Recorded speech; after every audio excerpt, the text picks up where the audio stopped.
Fala galera, estamos em mais um 3x2, trazendo aqui para vocês sempre uma palavra evangelística. Eu e meu amigo Lucas Bloemer, sempre com convidados muito especiais. E hoje não vai ser diferente, tenho certeza que você vai ser edificado com a palavra que aqui vai ser trazida aos seus corações. Então fica aí junto com a gente até o final, curta, compartilhe com seus amigos aí, que eu tenho certeza que vai ser benção. É isso aí, muito obrigado pela presença de todos vocês, né, pela companhia em mais um episódio. Para nós é uma alegria, assim como o Henrique já falou, estar aqui com vocês. E eu quero começar apresentando esse nosso convidado, que ele é natural de São Paulo, mas ele vem diretamente do Rio de Janeiro. É pastor, casado com a Cristiane e pai do Bernardo, bacharel em teologia, ministra a palavra do Senhor. Quantos anos já, pastor? Cara, acho que uns 20 anos. Pelo Brasil e fora dele. Ontem esteve ministrando na nossa igreja e foi sobrenatural, né? Com muito conhecimento, domínio da palavra do Senhor. Recebemos aqui com muita alegria para compartilhar um pouco com a gente, pastor Carlos Júnior. Amém. Obrigado pelo convite. Estou feliz demais de estar aqui com vocês no 3x2. Obrigado pelo convite. Espero contribuir de alguma forma. Opa, com certeza. Isso eu não tenho dúvida, não tenho dúvida. Eu esqueci de falar que a gente sempre é guiado pelos três, né? Eu não falei quem são, o Pai, o Filho e o Espírito Santo. Já estão aqui, tenho certeza que trouxe um convidado especial para trazer o céu mais perto. Isso aí. Mas show de bola. Pastor, a gente sempre inicia querendo conhecer um pouco mais nosso convidado, Sim. saber se você veio de um lar cristão, como que foi a tua história desde o início aí, se você puder compartilhar um pouquinho com a gente. Cara, a história é bastante longa. Eu vim de um lar... eu fui criado pelos meus avós, eu sou filho adotivo hoje, mas fui criado pelos meus avós maternos. Eles eram de matriz de religião africana, na Umbanda, então passei boa parte da minha pré-adolescência e infância bem ligado à Umbanda. Eu não participava, né, dos rituais, eu não sei como é que chama muito, eu não entendo muito, mas os meus avós eram muito bem ligados, tinham credencial e tudo, né, da organização e tal. E no falecimento deles, aí sim o evangelho Jesus começou a me alcançar, né? Então eu fui alcançado, resumidamente, na Assembleia de Deus de Madureira, em Vila Alpina, na igreja que é presidida hoje pelo mesmo pastor da mesma época, que é o pastor Antônio Larentes, que para mim era um grande expositor da palavra de Deus, um congresso, não sei se era um congresso, era um culto de jovens, feito pela mocidade lá da Assembleia de Deus de Vila Alpina, e de lá para cá fui permanecendo firme. A gente vai, ainda quando o jovem dá muita cabeçada, né? Vai se endireitando. E foi assim que foi caminhando, né? A minha paixão pela palavra de Deus, ela nasce na Assembleia de Deus de Vila Alpina mesmo. Eu era mais ligado à música. Gosto muito de música, assim, fui, né, ligado à música, mas ouvindo ele pregando nos cultos de ensino, eu ficava meio impressionado, tipo, como é que ele sabe tanto? E aí eu comecei a ficar curioso em cima disso. Uma irmã chamada Márcia, que ainda congrega lá em Vila Alpina, custeou o meu curso de teologia na época que tinha aqueles negócios de módulo básico, médio. Não sei se ainda existe esse modelo. Ainda existe ou não existe? Sim. E aí eu fui fazer teologia lá em Vila Alpina. Aí foi os meus primeiros contatos com a teologia. De lá para cá eu não abri mão, né? Do ensino teológico. Foi assim que eu fui caminhando e fui amadurecendo na fé. Então, meu contato com a igreja, ele partiu disso, né? Uma história muito mais longa, né? Mas é muito triste, então não vou te contar, não. Mas foi assim que fui caminhando, né? Fui no lado adotivo, comecei a pregar em cultos nos lares. Antigamente era muito assim, não sei se ainda hoje existe, aquele negócio de café amargo, oração lá de alguma irmã, tinha negócio de campanha. Aí fui dando meus primeiros passos assim, depois foi congregação. Não tinha essa perspectiva como tem hoje de... como é que eu vou explicar? De grandes seguidores, de visibilidade. A gente não precisava muito por isso, porque não tinha isso. Não tinha rede social na época. A gente pregava mais para servir a nossa igreja. A gente queria estar, de alguma forma, contribuindo com os irmãos da nossa igreja, né? Eu sempre trabalhei na época, então eu queria sempre estar mais ativo na minha igreja. Aí foi a partir disso que as coisas começaram a acontecer. De pouco a pouco, Deus começou a derramar, a chamar.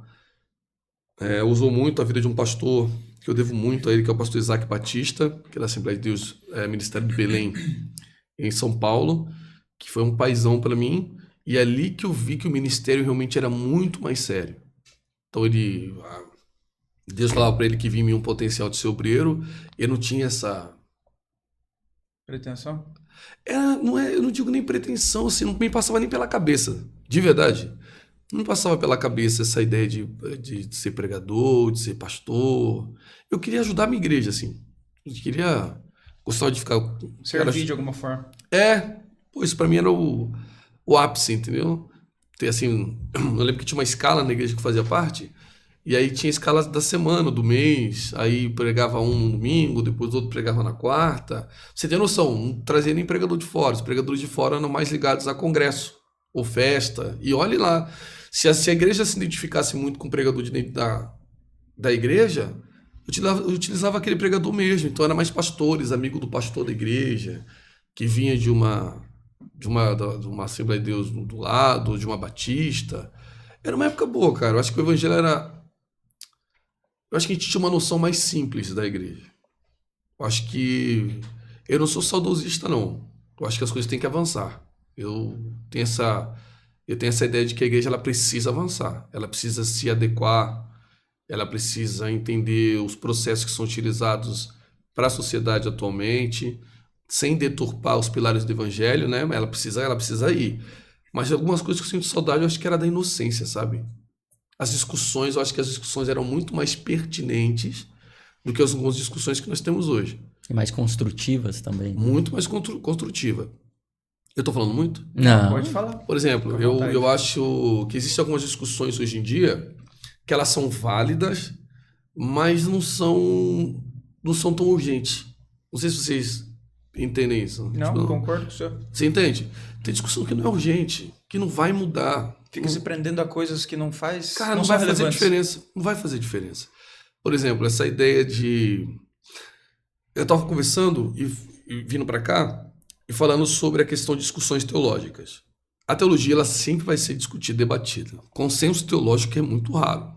Tá? Tirando confissão de fé, de obviedade, dessa questão do Deus Trino, da questão do purificação de pecado só através da morte vicária de Cristo, essas coisas não tem discussão. Mas conforme você vai lendo, isso não é uma herança evangélica.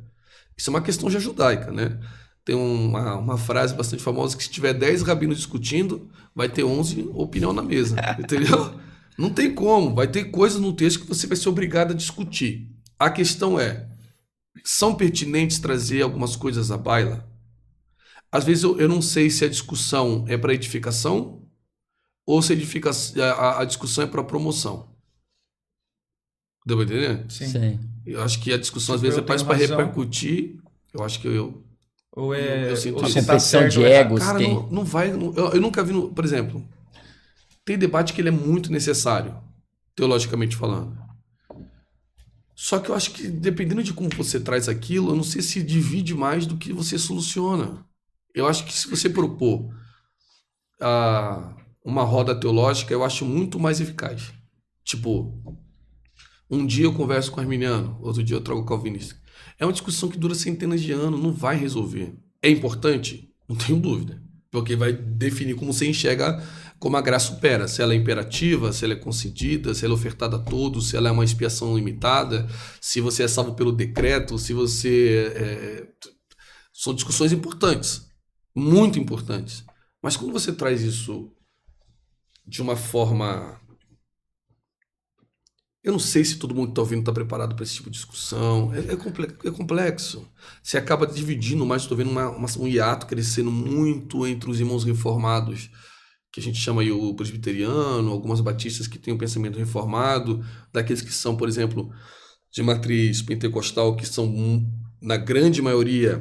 Eu conheço pastores pentecostais que são calvinistas, né? E presidentes de campo que são calvinistas. Mas a grande maioria é arminiana. E eu tô vendo que isso está criando um hiato, daqui a pouco a gente não está se suportando mais. Sim.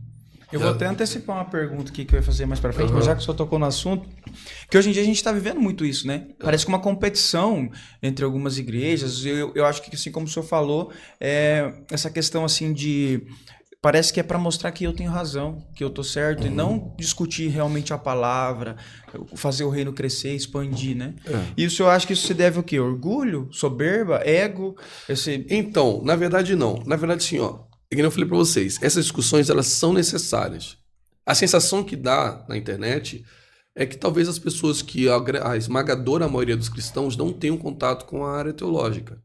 Mas essas discussões, elas sempre existiram. Ela vem lá, por exemplo, o pontapé mesmo, acho que o mais efervescente da discussão, vamos falar sobre calvinismo e arminianismo, ela começa praticamente lá em Agostinho.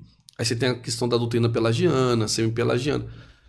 É uma discussão longa. Mas por que ela é importante? Ela é importante porque define a sua visão de como a graça ela opera. Então isso é fundamental, porque a gente é movido pela graça, pela salvação. Eu acho que a ideia central do evangelho é a salvação das almas. Eu acho que vocês concordam comigo. Então, por exemplo, o que o calvinista entende? Que a soberania de Deus, ela está acima de qualquer coisa. Então, bem basicamente, tá, gente? E o homem está morto no seu pecado. Efésios capítulo 2. Estamos mortos e sepultados no nosso pecado. Então eles usam esse texto de Efésios 2, por exemplo, para dizer, olha, morto não reage, morto não decide. Morto não tem vontade, morto não tem opção. Então se nós estamos mortos no pecado, a única forma da graça te alcançar é de forma imperativa. É Deus quem decide salvar o homem. Deu para entender? Então tipo assim, você está morto. Você não vai poder vir a ele, porque você ama o pecado. Né? O texto, eu acho que é João 3,19, se não me falha a memória. A condenação do mundo é esta, que a luz veio aos homens, mas os homens amaram mais as trevas do que a luz. As trevas ali utilizadas no texto, ela dá uma conotação até para o próprio maligno. E o que o texto está dizendo? Olha, o homem, ele opta, tem mais prazer, mais deleite nas trevas do que na luz. Então você vê que o tempo todo o homem é puxado pelo pecado. Então o que eles dizem? Não tem como você escolher Deus. Não pode partir de você essa vontade. Isso, o arminiano e calvinista pensam igual. O arminiano também pensa. O homem o primeiro passo não é meu. O primeiro passo vem de Deus. Então o arminiano chama isso de graça preveniente. O que o arminiano diz? O pecador vai para a igreja e Deus usa algumas formas para atrair o pecador. Alguns dizem que é só a palavra. Outros dizem não, o culto inteiro. Louvor, palavra, o testemunho, experiências, natureza, contemplação. E aí essa graça preveniente desperta no homem a percepção do divino. E aí Deus, através da sua graça, vem convencendo o homem. Mas o arminiano diz que o homem pode resistir a esse convite. Compreende? O homem não pode falar, não, eu não quero o Cristo. Já o calvinista diz, não, o homem nunca quer Cristo. Porque o homem está morto no pecado. Então, por ele nunca querer a Cristo, a única forma dele vir a Cristo, essa graça foi imperativa. Deus vai lá e fala, não, você vai ser salvo pelo meu decreto, eu quero que você seja salvo. Qual é o problema disso, desdobramento? Inferência. Se você é salvo pelo decreto, quem não é salvo é o quê? Não é salvo também pelo decreto. Aí chama isso de dupla predestinação. Se Deus salva uns porque quer, condena outros porque quer. Então Deus olhou para sua cara e falou assim, tu vai pro inferno, meu brother. Usando quase uma injustiça. Uma injustiça, mas aí o que eles alegam? Não, Deus não é justo, porque você já estava condenado. Então você vê assim, a discussão ela é muito grande, ela dura centenas de anos, ela passa por vários grandes estudiosos e teóricos que contribuíram para as duas visões. Elas acabam em algum momento convergindo. E fica muito difícil você discutir isso em uma hora. Compreende? Com certeza. Não sei se soluciona ou se confunde, mas ao mesmo tempo é necessário. Aonde que eu acho que pode entrar a questão do ego? Porque tem vezes que o cara tá vendo que ele não tá sustentando aquilo que ele tá dizendo, não tá sendo coerente. E aí, como tem plateia, talvez, eu não tô falando todos, tá? Porque também seria uma ilação minha, e aí eu cometeria lashon hará, uma língua venenosa. Eu não vou fazer isso. Mas a grande maioria, talvez, por não querer perder a discussão, não cede. E nem sempre quem vence a discussão tá com a razão. Então, é complicado. Os caras é muito bom no argumento. E às vezes quem tá defendendo o outro argumento não tá sabendo transmitir aquilo que ele quer discutir. Não é fácil. É importante. É muito importante. Mas eu não sei se isso muda o rumo. Entendeu? Eu acho que dependendo de como você conduz isso, eu repito, é importante, porque você vai ver a graça de uma ótica diferente. Eu sou salvo pelo quê? Pelo decreto ou sou salvo pelo convite? Esse convite é para todo mundo? Esse convite é limitado? Isso é importante porque define como a igreja vai enxergar a graça. Isso é super importante. A questão que eu falo é... Eu acho que isso está criando um hiato gigantesco. Daqui a pouco, o Assembleano e o Presbiteriano não estão se respeitando. Até você trazendo isso me trouxe à memória aqui. que agora com a eleição dos Estados Unidos e tudo mais, ficou muito claro que a cultura woke, lacração, esse tipo de coisa, está ficando um pouco para trás.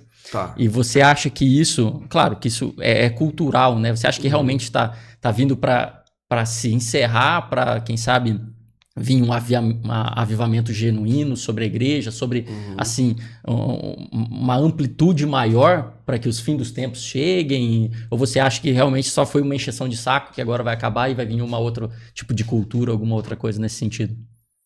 Eu acho difícil acabar. Pode amenizar.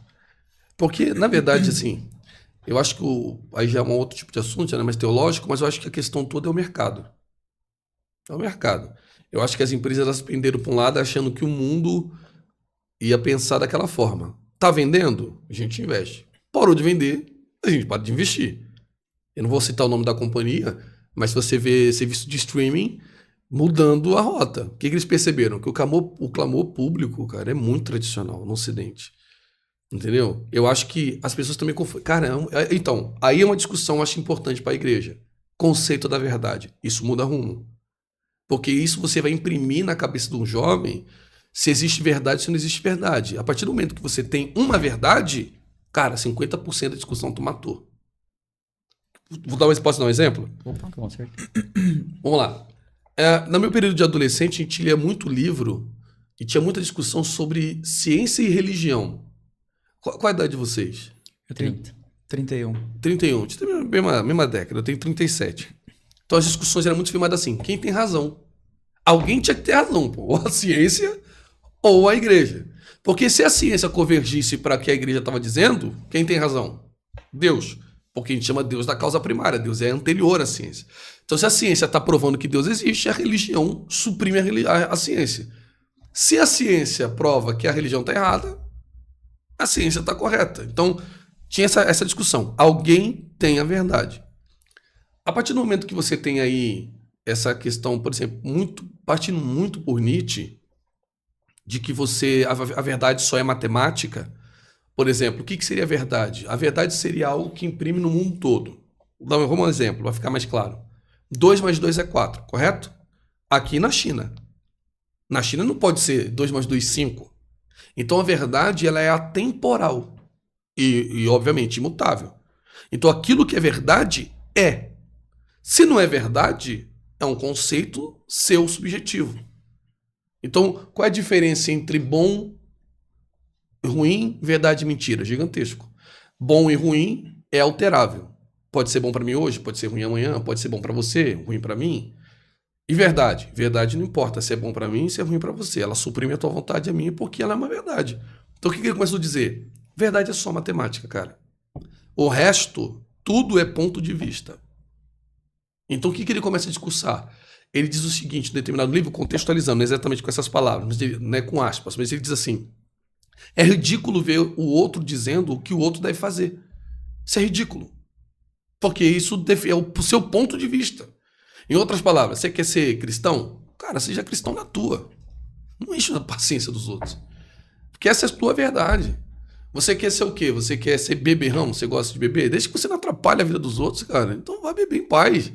Ah, eu não gosto de beber. Isso é um problema seu. Então isso você começa a trazer a verdade sobre um ponto subjetivo e alterável. E aí, cara, fica complicado. Porque isso vai começando a ramificar para a área teológica, vai começando a ramificar para a questão da igreja, vai começando a dividir, por exemplo, conceito de religião, a expressão religiosidade. Cara, é um assunto, acho importantíssimo para ser discutido, porque na minha humilde opinião, religiosidade é o exercício do religioso sobre aquilo que a igreja ensina. Por exemplo, espiritualidade é quando você é regido e acredita que o mundo, bem basicamente, ele é regido por uma força maior. Nem sempre o espiritual você acredita em Deus. Você acredita que o mundo é regido por uma força divina. O religioso é aquele que acredita que existe um dogma sobre essa crença da espiritualidade. E o cristianismo, cara, ele é dogmático. Porque tem conceito de heresia. Sim ou não? Então, basicamente, o cristão tem que ser religioso. Então, são discussões que eu acho que são muito mais importantes, que vão solucionar boa parte dos problemas. Questão sobre religião, religiosidade, os conceitos reais propostos pela ciência da religião, O conceito de verdade ou mentira, que vai entrar nessa questão da cultura woke, dessa questão do meu corpo, minhas regras, de que Deus não se importa com aquilo, não se importa com aquilo outro, isso é uma visão daquela igreja, porque na verdade o que orienta a visão do cristão é o texto. Ou você é católico ou você é protestante. No catolicismo a igreja tem mais poder, o testemunho, né? E no protestantismo é o texto. O que o texto diz? Se o texto não diz, a gente vai ter que entrar num tipo de discussão para determinar aquela visão, mas basicamente é o que o texto diz. Então, se o texto diz alguma coisa, não dá para você trazer aquilo como subjetivo.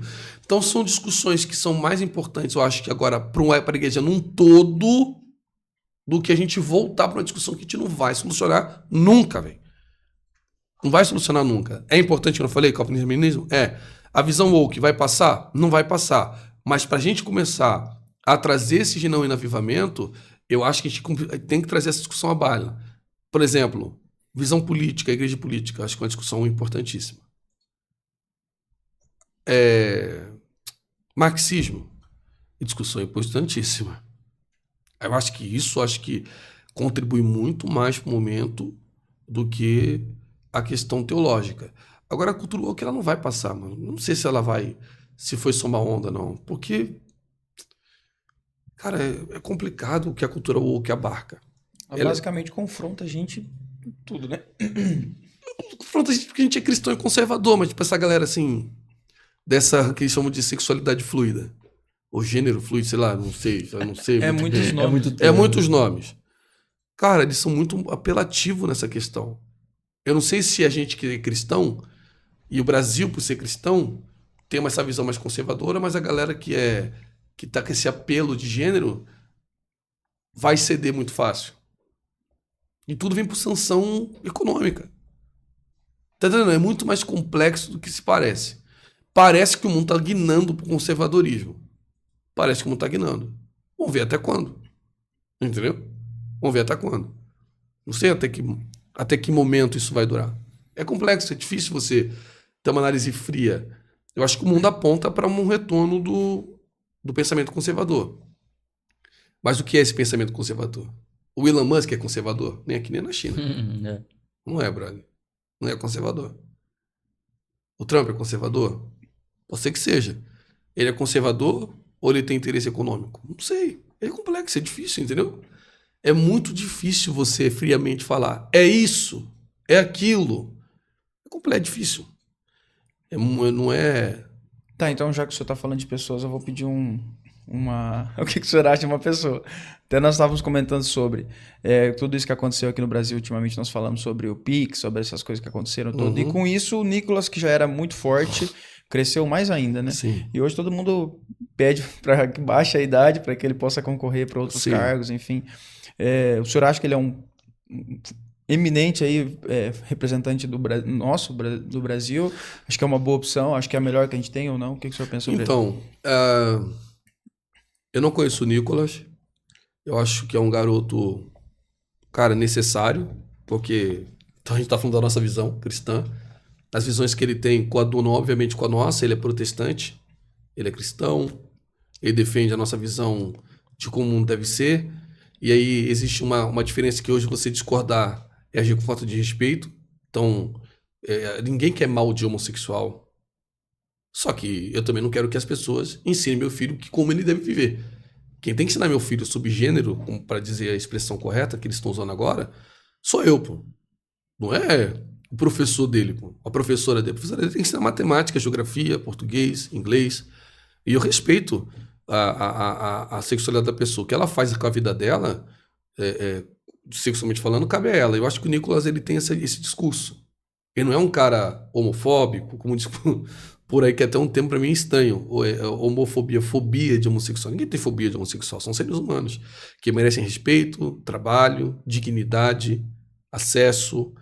Mas eles não podem suprimir a nossa vontade, a nossa opinião. Não pode, entendeu? Então, eu acho que o Nicolas ele tem esse discurso, não só nessa área conservadora, mas também na área econômica, na visão de Brasil. Acho que é o apelo que ele tem, não tem como você discutir que ele é um nome para o futuro. O problema é que o Brasil, acho que o Brasil não entendeu isso ainda.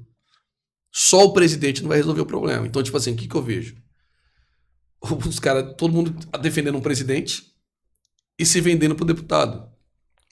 Aí, meu amigo, não vai funcionar, não é assim. O regime presidencialista não funciona com o cara que vai mandar e vai resolver. O nosso presidente não é o Putin, cara.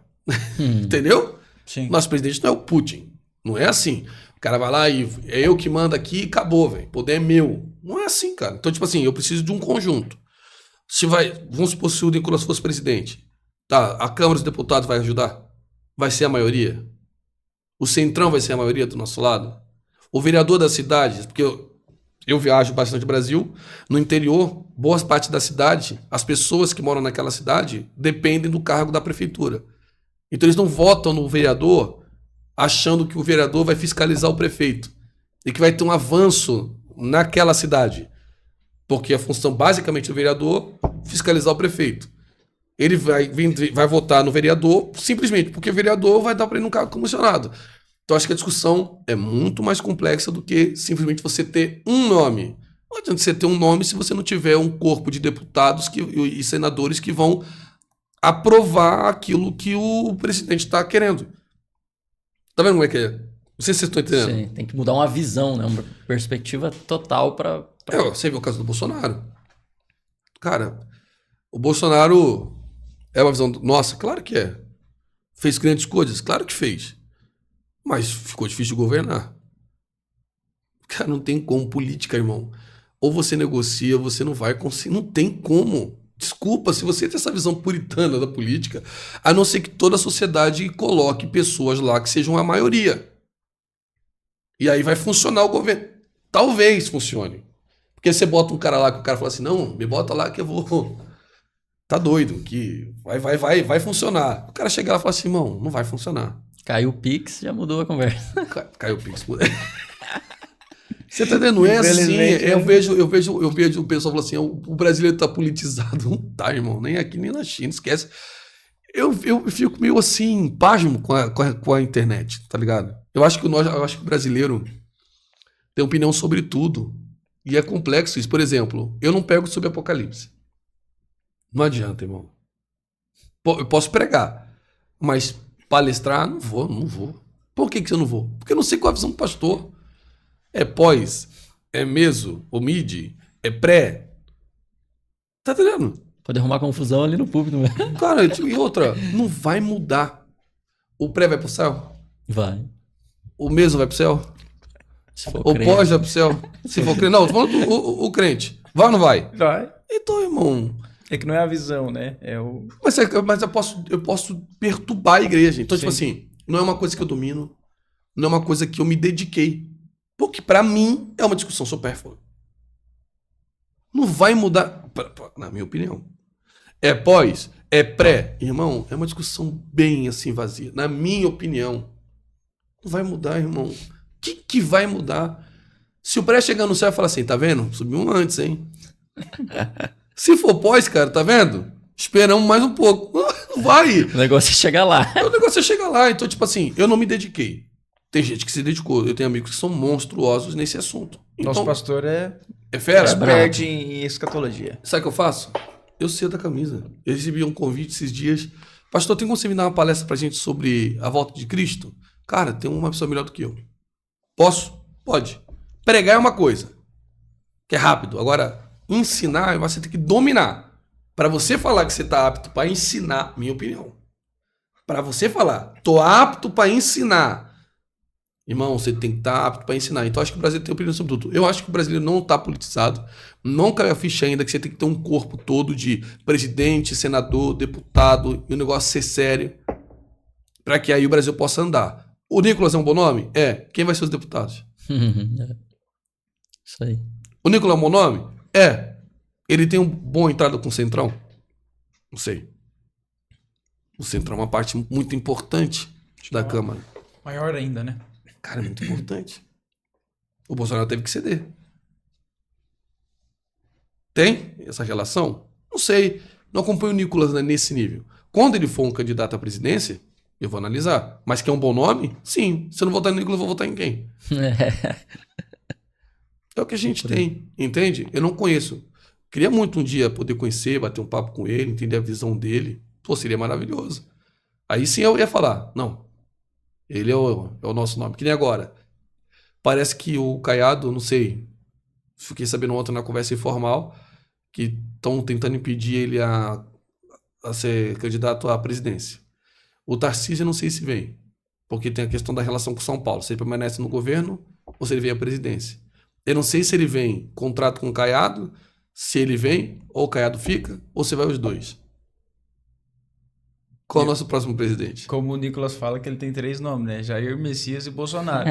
A princípio, até onde nós sabemos, pelo menos o que eu sei, é que o candidato é o Bolsonaro, né? Mas Até que se prove ao contrário. Mas eu discordo disso, que se você só tem a opção do Bolsonaro, se o Bolsonaro não vem, você vai fazer o quê? Vai decidir em cima da hora? É o que nós estávamos falando. Eu acho que o erro dele foi não deixar alguém encaminhado, né? Alguém, né? Tipo assim, se eu não puder, vai ser tal.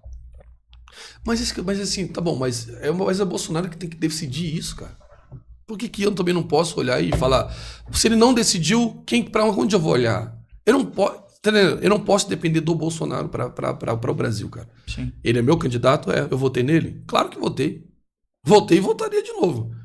Mas eu não posso, depender da... Não posso, irmão. Esperar o Brasil Bolsonaro... dependendo... Isso é complicado. Cara, com todo respeito. Eu não sei. Não sei. Tipo assim, a pessoa tá falando muito da esposa dele. Não sei, cara. Não sei a visão política da esposa dele, da Michelle. Michelle já governou o quê? Não sei, mano. Difícil, tá vendo? Não é fácil, irmão. Só que a direita tá como diz o Paulista, tá moscando. Tá moscando. Tá ou não tá? É isso mesmo. Tá delirando. Eu não sei, cara. Eu acho que política a gente não tem um salvador da paz. Não tá falando de Cristo. Tô falando de homem com opiniões diversas. Só precisava ter mais nomes bons. Mais nomes bons. Mas será que não tem, a gente não tá vendo, que só tá olhando pra um? É por isso que eu falo que a esquerda é muito mais ligeira, irmão. A esquerda... Você pode mais falar... unida. Eu não sei se unida. Parece que eles são unidos, não sei no bastidor, como é que é, né? Sim. Mas, por exemplo, cara, é difícil você ver a esquerda, ela é muito mais rápida. Percebe as coisas mais rápido. Parece que sim. Agora, o da direita está esperando. Não, vamos esperar o julgamento do Bolsonaro, irmão, mas até lá, será que vai dar? O cenário parece que não está favorecendo. A cúpula é muito forte, né? Então, eu não quero falar porque você sabe como é que é, mas tem um poder, um dos três poderes tá insuportável. Não vão falar para não ser preso. Não vão falar para não ser preso. Mas um dos três poderes está insuportável. O Senado não tem poder para resolver a situação? Deveria ter, né? Tem. E por que não vai? Alguém botou aquele senador lá. Ou o presidente da Câmara do Senado apareceu do nada. Foi abduzido e os ETs chegaram e falaram, não, agora você é o presidente da Câmara, você é o presidente do Senado. Alguém votou nesse cara. Quem votou nesse cara? Você tá entendendo o que eu tô falando?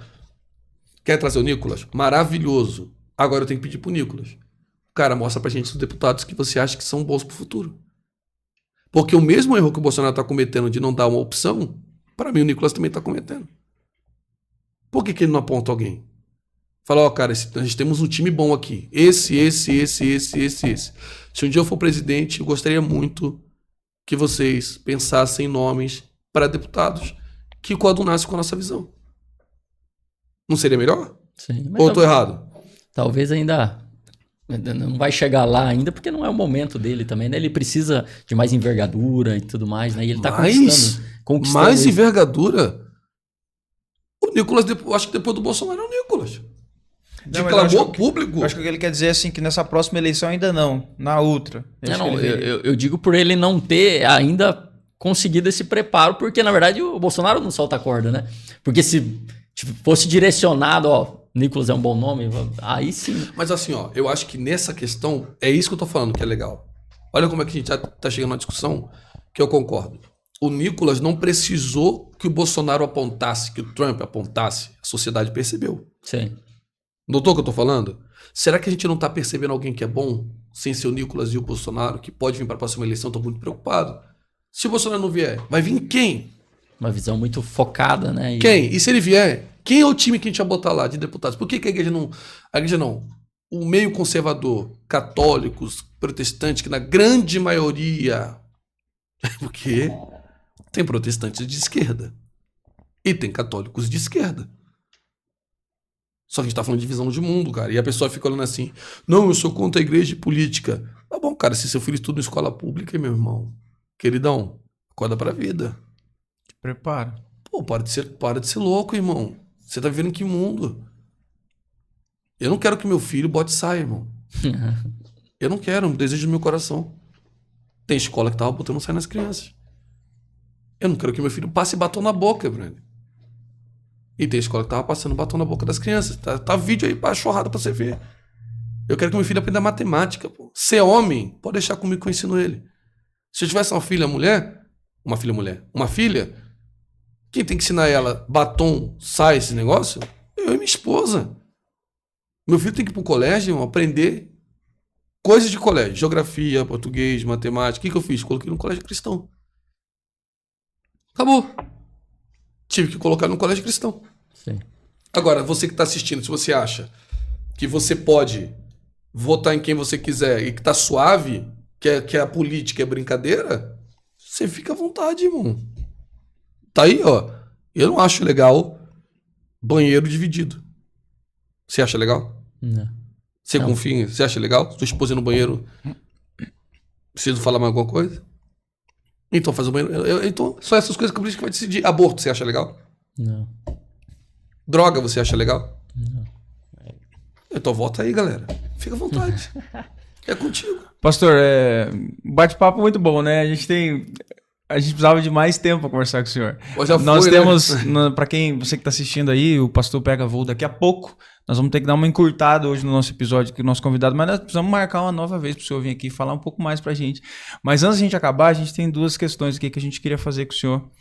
Pergunta aí, manda mais uma aí, que daí depois a gente faz. Vou perguntar mais uma aqui, que ontem você falou algo muito interessante a respeito da alegria, né? Trouxe até a palavra no hebraico e tudo mais. E hoje, na verdade, o crente, ele fica muito assim, só querendo bonança, só querendo... E você explanou o fundamento, a raiz, né, da palavra alegria. Eu queria que você explanasse isso para quem está nos ouvindo, que não é só festa, só alegria, o que realmente é o cerne da palavra. Foi um recorte que eu postei no Instagram e eu coloquei até no... É descrição que fala? Isso. Na descrição do vídeo, isso, que a palavra sinha, ela provavelmente vem da palavra de uma raiz primitiva que, quando ela está numa conjunção simples, né, significa alegrar em regozijo. Aí eu coloquei, porém, sinha trata-se de um substantivo ou um adjetivo que parece ter entendido como uma alegria pelo futuro. Aí eu citei alguns textos. Por exemplo, vou explicar já. Jeremias 33:11, Zacarias 8:19, Salmo 14:7, entre outros textos. O que eu quis dizer? Dependendo de como a palavra alegria está proposta no texto, ela muda o seu conceito. Não é que Deus dá uma alegria, uma felicidade constante. A vida tem as suas adversidades. E aí que eu falo. Uma coisa é a vida ter dificuldade e a outra a vida ser insuportável. Viver é maravilhoso, cara. Eu gosto de viver. Sim. Gosto de viver. Tem luta. O problema é que a alegria que Deus concede é uma alegria também voltada para o conceito do resultado, no sentido de eu sei como essa história vai terminar. Então, eu creio muito que a alegria do cristão, ela é pelo futuro, essa básica, pela redenção. Então, por mais que a vida seja difícil aqui, eu me alegro porque eu sei o resultado da minha esperança, da sua esperança, da nossa esperança, que é a salvação. E acredito muito que as dificuldades vêm também para nos moldar. Então eu sei o resultado dela, a não ser que seja uma consequência. Que é uma outra discussão. Quem planta vento, colhe tempestade. Provação te molda. E se provação te molda, o movimento do tempo ser presente nos molda um cara de Cristo. Então, eu acho que o cristão que está me ouvindo, ele tem que ter essa certeza, essa convicção no coração dele. Que as aflições da vida não podem suprimir meu conceito de felicidade. E não é que eu quero ser feliz o tempo inteiro, mas que eu sei que no final eu posso entender melhor essa luta e essa aflição, entende? Então, a alegria é mais pelo resultado. E esse tem mais isso também, não vou entrar agora, mas vou deixar para o pessoal aí comentar bastante, que é essa questão de roubar a fé dos outros. Tipo... Diz isso que eu falei ontem, né? Um rapaz colocou pra mim no comentário. Prega essa esperança pra uma mãe que perdeu o filho. Rapaz, se eu não pregar a fé, eu vou pregar o quê, mano? Eu creio que Deus tem poder pra curar, tu crê? Eu creio. Agora, se ele não curar, glória a Deus também do mesmo jeito. Aí ele honra, glória e louvor, independente da circunstância que eu passe. A hora que você falou isso ontem, me veio direto o texto em tudo dai graça, né? Sim. Sim, tudo dai graça, então é no problema, é na dificuldade, é na hora da alegria, na hora da tristeza. E às vezes a gente não entende, é realmente isso, né? Que tudo coopera, todas as coisas cooperam para o bem daqueles que amam a Deus. Então, se você ama a Deus, pode estar vindo mal sobre você. Mas, na verdade, o que Deus tem para você naquele momento é aquilo. Porque aquilo é bom também. Você não está entendendo o que está passando. Mas aquilo é para ser bom para você também enquanto cristão. Né? Agora, eu acho que a igreja, aí também já é uma outra discussão. A igreja tem que ter uma estrutura. Se eu estou pregando fé, e eu não prego só isso, mas que você pode se alegrar, que Deus pode fazer um milagre. Ele pode. Eu creio nisso. Que Deus é um Deus de milagre. Mas eu creio também num Deus soberano. Então ele pode fazer como não pode fazer. Tem o caso de Nazaré, que não tinha fé. Tem o caso de Deus achar que não deve ser feito porque não deve ser feito. A questão do espinho da carne de Paulo. Ele disse, não vou tirar, cara. Você tem que entender que minha graça te aperfeiçoa. Então não é um cálculo matemático. Você vai pregar isso, vai ver isso, vai ver... Não é bem assim, né? Tem um fator divino. Mas que eu vou pregar esperança e fé. Eu vou pregar esperança e fé porque é bíblico. E eu creio muito nisso. Amém. E o resultado é certo. E o resultado é certo. Pastor, bate pronto. Sim. Deixa eu falar uma palavra, você fala outra. Tá. Responde pra gente. Uma meta. Uma meta terrena ou ministerial? Uma meta. Sei que Primeira manda. coisa que vem à cabeça. Primeira coisa que vem à cabeça, cara, ver minha família feliz o tempo inteiro. Um desafio. Um desafio, cara. Nossa, essa aí... Um desafio, cara. Eu acho... Um desafio. Pô, você me pegou. Posso pensar nessa até o final? Pula. Você me pegou. Uma vergonha. Uma vergonha. Acho que é facilitar. Né? Tá só piorando, pastor. É que são tantas vergonhas. Cara, uma vergonha... eu tenho várias. Eu acho que a maior vergonha que eu tenho foi quando eu tinha uns 20 e poucos anos, que eu achava que a minha visão de vida era a verdade absoluta no sentido de discurso. Eu acho que você tinha que ver Deus como eu vejo. Isso é uma vergonha, sendo que Deus é meu, tá no meu copo. Entenda bem. Tipo assim, é assim que eu vejo o texto, se você não vê, você Você que tá errado. Você tá errado, você é um louco, não quero sua amizade. Eu acho que é isso aí, eu já tive essa fase. Um orgulho. Ser pai, cara. Um defeito. Nossa, eu tenho vários. Um defeito? Procrastinar. Nossa, eu acho que é o maior defeito. E uma qualidade. Uma qualidade? Cara, uma qualidade, eu acho que eu sou... Cara, eu acho que eu sou estudioso, me considero... Eu acredito. Eu não sei, assim, me considero um camarada dedicado à leitura, eu gosto. Ser feliz é? Viver com Cristo. A salvação é? A salvação... Cara, a salvação é um dom dado por Deus. Uma referência. Meus pais. Cristiane. Pô, devo toda ela, abaixo de Deus. Bernardo. Meu suspiro, minha vida. E para finalizar, Pai, Filho, Espírito Santo. Cara, tudo, né? O resumo da nossa existência são eles. Não tem adjetivo pra isso. Essa resposta não tem adjetivo. E aquilo foi o desafio que eu falei, né? Desafio. Ficou faltando. Cara, acho que o maior desafio hoje em dia... Para, essa eu não sei. Tu acredita? Nossa, é difícil, Então faz o cara. seguinte, essa fica pro próximo episódio. Pronto, fica o próximo episódio. Pastor, a gente vai só agradecer nossos patrocinadores e a gente quer que Top. o senhor pense em uma mensagem para deixar para os nossos Legal. ouvintes, tá bom? Ótimo. E agora chegou a hora de a gente agradecer os nossos patrocinadores, né? As empresas, as pessoas que nos ajudam para que a gente possa manter esse projeto e continuar com o 3x2. E nós queremos começar agradecendo a pizza do Rafa, nosso parceiro. Você que quer comer uma pizza de qualidade, bem recheada, massa top, tudo ingredientes de primeira. Então, tá passando o número dele aqui na tela. Chama lá, pede uma pizza pra você. Tenho certeza que se você não provou, você vai gostar muito. Esse episódio já tá acabando, mas fica a dica pros próximos. Tem como o episódio ficar ainda melhor. Comendo uma pizza do Rafa. Exatamente. Temos também o nosso parceiro, a Débora e o Flávio, da Smalltech Soluções Tributárias. Se você é empresário, precisa de algo nesse sentido para sua empresa, às vezes você não sabe se está tendo lucro na sua empresa ou não, eles têm mais de 12 anos de experiência no assunto. Então chama eles lá que eu tenho certeza que eles vão te ajudar.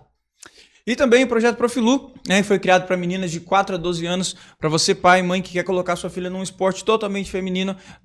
A iniciação, né, para ginástica rítmica acontece todas as terças-feiras de manhã e à tarde, em parceria com a Escola Adventista, que fica lá no Jardim Gisele. Então, para você que quer, mãe, pai, uma aula experimental gratuita para sua filha. O número está passando aqui na tela. Fala com a Luana, agenda sua aula, eu tenho certeza que ela vai gostar muito.